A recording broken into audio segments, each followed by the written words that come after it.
approach. What you see here is by spreading this virus, we're going to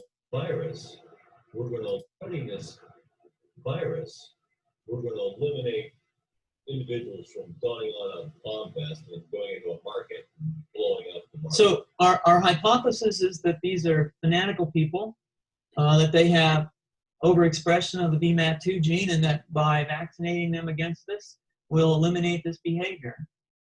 So the virus would immunize against this VMAT2 gene, and the virus would immunize against this VMAT2 gene, and that would have the effect that you see here, which is it's essentially to turn a fanatic into a normal person, a normal person. And we think that will have major effects in the Middle East.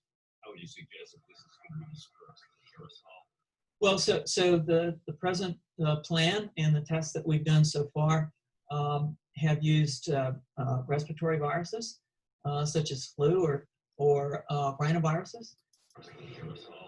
Well, so the present plan and the tests that we've done so far have used respiratory viruses such as flu or rhinoviruses, and we believe that that's a satisfactory way to get the exposure of the largest part of the population. Most of us, of course, have been exposed to both of those viruses.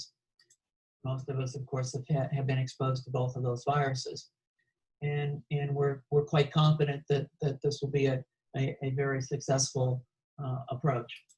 That this will be a very successful approach. This is fascinating. What's the name of this proposal? Yeah, so the name of this project is FunVax, which is the vaccine for religious fundamentalism. And you have a proposal already?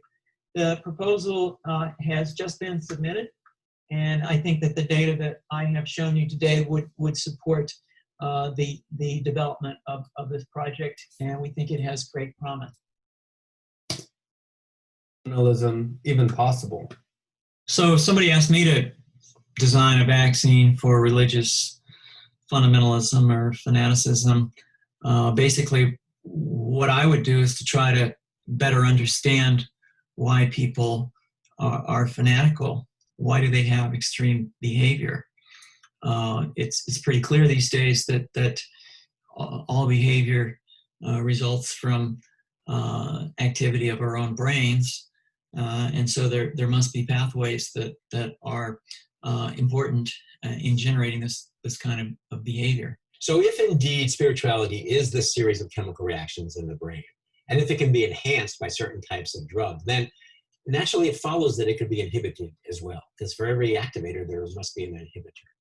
And so I could easily imagine that under the right circumstances, the right stimuli or the right drugs or the right inhibitors might have some effect on a person's spirituality, at least in the short run. Whether or not that would have a long-term effect or people would undergo homeostasis and alter is an open question. We really don't know the answer to that. It would be quite useful to eliminate some of the fanatical religious nuts in the world, and I think that maybe a vaccine would be the way to do that.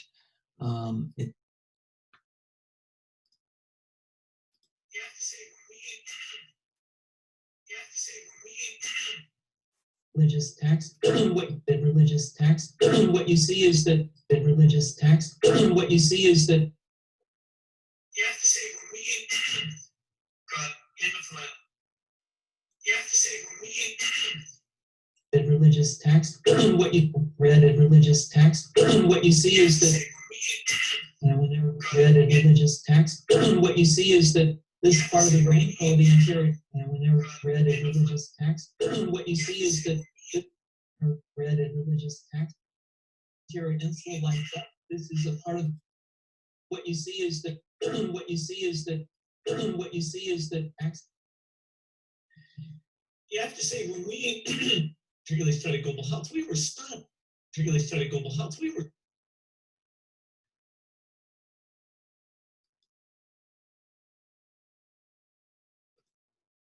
This side of the world. You have to say when we particularly studied global health, we were stunned.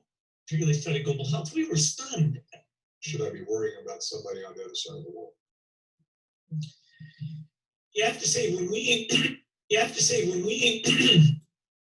religious acts, what you see is that the acts, what you see is that this part of the brain called the anterior insula.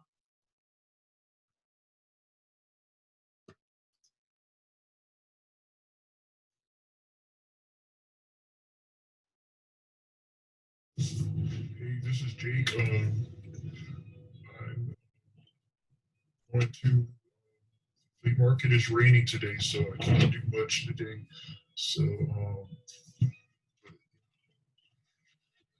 this mask looks so realistic. I know I keep saying that, but this is even more realistic with the hair. So no one's gonna ever think it's a mask. So close. So they probably would believe me if I told them it was a mask. So.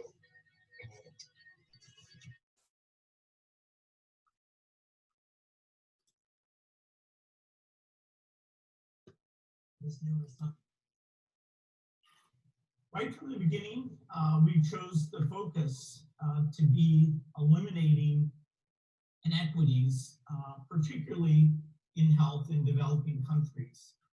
We thought that we could make a huge difference, both in the R&D priority.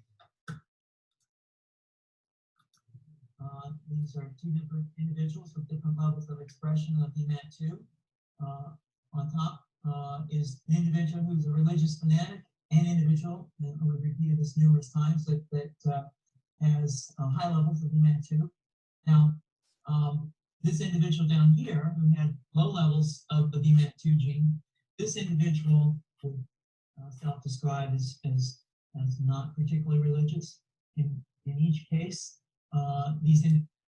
particularly in health and developing inequities, particularly in health in developing countries. We thought that we could make a huge difference, both in the R&D priority. These are two different individuals with different levels of expression of VMAT2. On top is an individual who's a religious fanatic, an individual, part of the brain called the anterior insula. This is a part of the brain that's associated with pleasure on hearing something, Like HIV, TB, and malaria. So the data that I'm concept that we're proposing, and I think that we would not propose to do CT scans or fMRIs on individuals out in the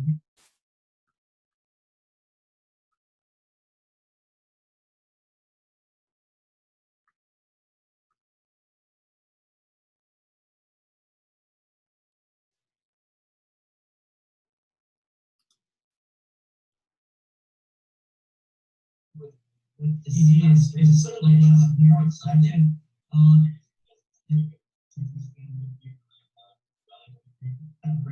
Informed centered around personal computer account. data that I'm presenting here, The internet is what's a new way the concept that is available in the and I think that we would not propose to do CT scans or fMRIs on individuals out in the hinterlands of Afghanistan. The virus would immunize against this VMAT2 gene. a lot of people said they have the practice using it, which is essentially a turn a fanatic into a normal person. And we think that will have major effects in the Middle East. Well, so the present plan and the tests that we've done so far have used respiratory viruses, such as flu or rhinoviruses. We believe that's a satisfactory way to get the exposure of the largest part of the population. Think about what are you missing? What is the research or customer feedback where you should be paying more attention to? How do you keep that pace of innovation very, very high? How do you make sure you're hiring the very best people? And that kind of focus is